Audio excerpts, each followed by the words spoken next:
Bulletin में शुरुआत करेंगे ट्रंप और जिनपिंग की मुलाकात के साथ। दक्षिण कोरिया के बुसान में यह मुलाकात चल रही है और दोनों देशों के बीच व्यापार को लेकर तनाव के बीच ये मुलाकात बेहद अहम मानी जा रही है।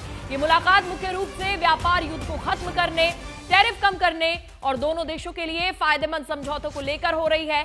चीन से रेयर अर्थ मिनरल्स का निर्यात फिर शुरू कराने, टिकटॉक को अमेरिकी कंपनियों को बेचने का औपचारिक समझौता, फेंटानिल तस्करी रोकने, सोयाबीन और कृषि निर्यात बढ़ाने जैसे मुद्दों पर ट्रंप जिनपिंग से बात कर सकते हैं। आज ट्रेड डील पर हस्ताक्षर हो सकते हैं। 6 साल बाद ट्रंप जिनपिंग की ये मुलाकात कई मायनों में खास बताई जा रही है और काफी ज्यादा अहम है। यहाँ पर कई मुद्दों पर चर्चा होगी। ट्रंप जिनपिंग से बातचीत हो रही है सोयाबीन, कृषि निर्यात बढ़ाने जैसे मुद्दों पर, यानी कई अहम मुद्दों पर ट्रंप और जिनपिंग की बात चल रही है और ये मुलाकात काफी ज्यादा अहम मानी जा रही है। 6 साल बाद ये मुलाकात आज हो रही है और इसकी तस्वीरें आप देखिए। ट्रंप और जिनपिंग साथ नजर आ रहे हैं। दक्षिण कोरिया के बुसान में ये मुलाकात चल रही है। Thank you very much. It's a great honor to be with a friend of mine, really for a long time now, if you think about it. The very, very distinguished and respected president of China.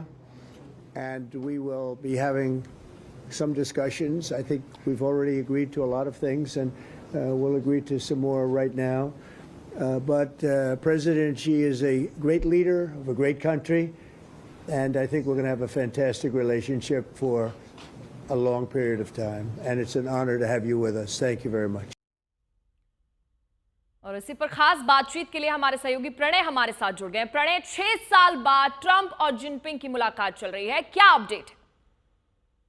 देखिए, मुलाकात से पहले जिस तरीके से दोनों के बीच में बातचीत हुई, जो कि मीडिया कैमरों के सामने हुई, उसमें चीनी राष्ट्रपति शी जिनपिंग की तरफ से जो कहा गया वो भी काफी महत्वपूर्ण है कि अमेरिका और चीन के बीच में साझेदारी होनी चाहिए। ये काफी सामान्य है कि इन दो बड़ी अर्थव्यवस्थाओं के बीच में बहुत सारे मुद्दों को लेकर असहमतियां हों, बहुत सारी चीजों को लेकर टकराव हो, लेकिन उसके बावजूद हमें मिलकर साथ काम करना है। साथ ही उन्होंने ये भी कहा कि 3 बार दोनों के बीच में फोन कॉल हुए हैं। साथ ही राष्ट्रपति डोनाल्ड ट्रंप के दूसरी बार चुनकर आने के बाद में कई मुद्दों को लेकर दोनों के बीच में पत्राचार हुए हैं और जिस तरीके से स्वागत किया है अमेरिकी राष्ट्रपति डोनाल्ड ट्रंप ने, एक ग्रेट लीडर बताते हुए उनका स्वागत किया है। और ये सारी चीजें बताती हैं कि अमेरिका और चीन के बीच में जो एक टैरिफ वॉर चल रही थी, उससे कहीं ना कहीं एक राहत की गुंजाइश निकल सकती है। इस मुलाकात से ठीक पहले अमेरिका की तरफ से एक कदम उठाया गया कि अमेरिका की तरफ से अमेरिका के जो स्कॉट बेसेंट है, ट्रेजरी सेक्रेटरी, उनकी मुलाकात चीनी डेलीगेशन के साथ में हुई। और साथ ही चीन का एक बड़ा फैसला सामने आता है जिसमें एक बड़ा कंसाइनमेंट अमेरिका के सोयाबीन का खरीदा गया चीन के द्वारा,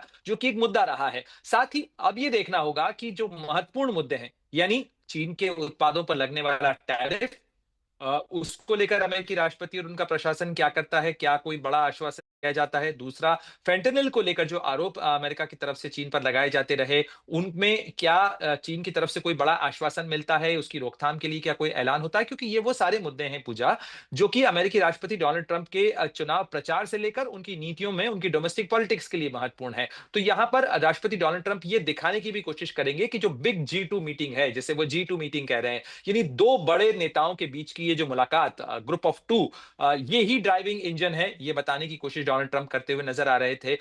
इन दोनों देशों की जो बड़ी अर्थव्यवस्थाएं हैं, उनका असर निश्चित रूप से इन दोनों देशों की अर्थव्यवस्थाओं पर तो पड़ता ही है, लेकिन दुनिया की जो वैश्विक अर्थव्यवस्था है उसमें भी पड़ता है। यदि अमेरिका और चीन के बीच में ट्रेड वॉर बढ़ती है तो दुनिया की अर्थव्यवस्था पर 0.2% तक की गिरावट आ सकती है, जो कि इस समय 3.5% का एस्टिमेट है IMF के मुताबिक कि वैश्विक अर्थव्यवस्था 2025 में करीब इस रफ्तार से आगे बढ़ेगी। नजर बनाए रखेगा।